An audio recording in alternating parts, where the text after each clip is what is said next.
আলোচনাৰ জৰিয়তে আমাৰ দীৰ্ঘদিনীয়া দাবী কমতাপুৰ ৰাজ্য পুনৰ্গঠন আৰু আমাৰ কোচ ৰাজবংশী জনগোষ্ঠীৰ এছটিকৰণ আৰু আমাৰ কোচ ৰাজবংশী যিটো কমতাপুৰী ভাষা এই ভাষাটাক অষ্টম অনুসূচিত অন্তৰ্ভুক্তকৰণৰ যিটো প্ৰক্ৰিয়া এই প্ৰক্ৰিয়াৰ কাৰণে ভাৰত চৰকাৰে আমাৰ KLO চেয়াৰমেন মানি জীৱন সিংহ মহাশয় আৰু KLO কেনৰ অধ্যক্ষ মানি DL কোচ মহাশয়ৰ আমাৰ ভাৰত চৰকাৰে আমন্ত্ৰণ কৰি আনিছে আৰু ইতিমধ্যে আমাৰ জীৱন সিংহ মহাশয়ৰ নেতৃত্বত সাতলানি আলোচনা সম্পূৰ্ণ হৈছে।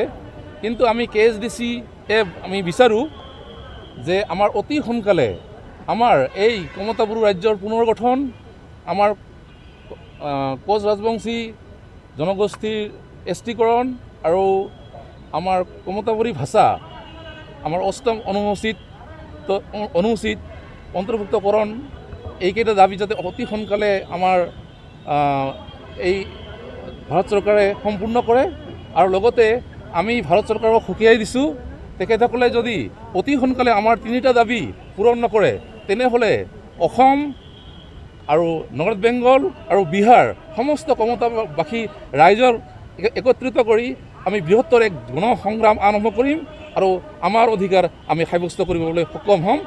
এইখিনিয়ে, ধন্যবাদ। আজি আমি ইয়াত সমদলৰ কাৰ্যসূচী লৈছোঁ Kamatapur state demand council Kokrajhar জিলা সমিতিৰ তৰফৰ পৰা।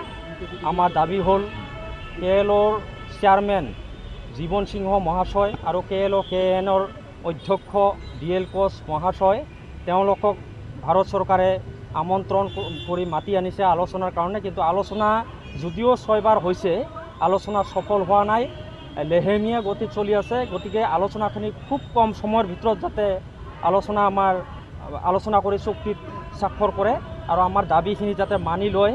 আমাৰ দাবী হ'ল কমতাপুৰ ৰাজ্যখন গঠন কৰিব লাগে, আমাৰ জনজাতিকৰণৰ মৰ্যাদা দিব লাগে, আমাৰ কমতাপুৰী ভাষাক স্বীকৃতি দিব লাগে আৰু KLOৰ যিসকল সদস্য আছে তেওঁলোকৰ ওপৰত যিখিনি গছৰ আছে গছৰখিনি উঠাই ল'ব লাগে আৰু যিসকল KLOই আন্দোলন কৰি শ্বহীদ হৈছে তেওঁলোকৰ পৰিয়ালক মৰ্যাদা দিব লাগে, ন্যায় দিব লাগে আৰু যিসকল কেডাৰ আছে KLOৰ তেওঁলোকক সংস্থাপন দিব লাগে। আৰু আমাৰ আৰু এজন KLO নেতা কলকাতাত আবদ্ধ হৈ আছে, মমতা চৰকাৰে তেওঁক আবদ্ধ কৰি ৰাখিছে, তেওঁকো আমি মোকলাই দিবৰ কাৰণে আমি চৰকাৰৰ ওচৰত অনুৰোধ জনাইছোঁ। ধন্যবাদ।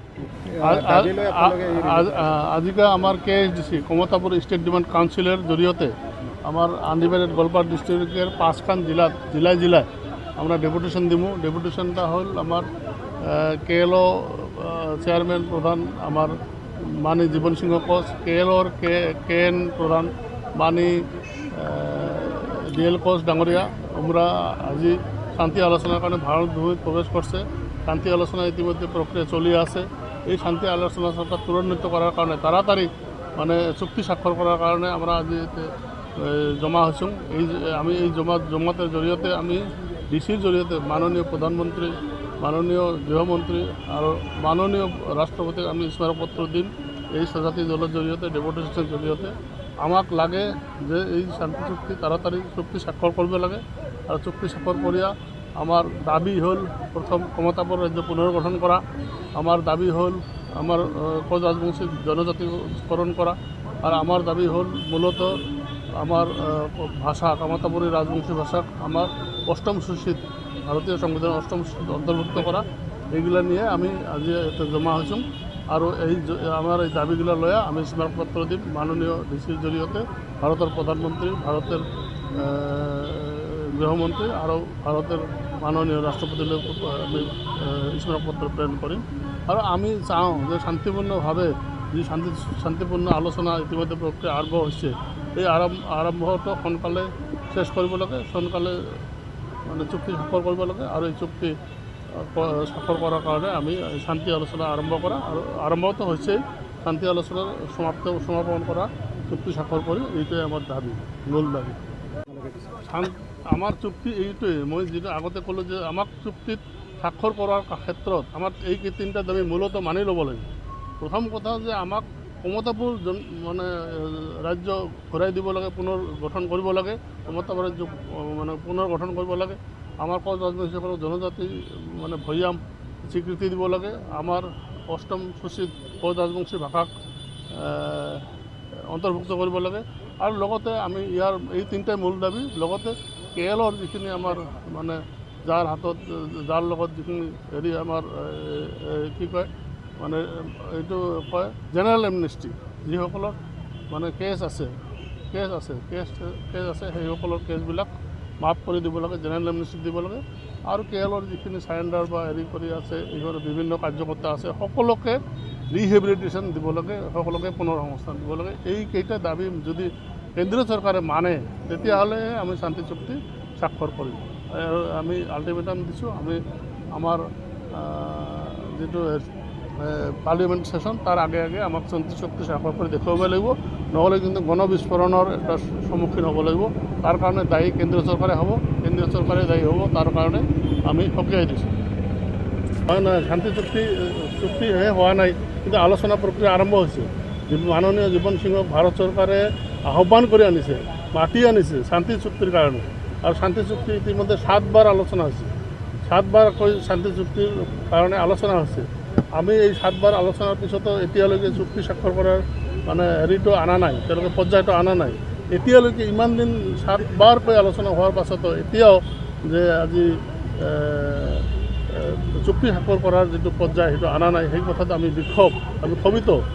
এতিয়া তেওঁলোকে মাতি আনিছে শান্তিৰ কাৰণে, আলোচনাৰ কাৰণে, শান্তি আলোচনাৰ কাৰণে ভাৰত চৰকাৰে মাতি আনিছে। ভাৰত চৰকাৰে মাতি অনাৰ পাছতো আজি শান্তি চুক্তি তেওঁলোকে বিলম্ব কৰিছে, মানে দেৰি কৰিছে, ডিলে কৰিছে।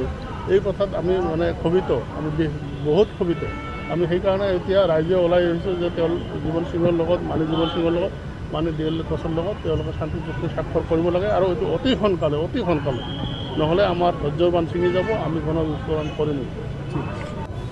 সময়সীমা মানে আমিতো মানে বিচাৰোঁ এই যে যিটো আমাৰ হেৰি আছে ডিচেম্বৰ ছেশ্যন আছে, যিটো পাৰ্লিয়ামেণ্ট ছেশ্যন, তাৰ আগে কৰিব লাগে।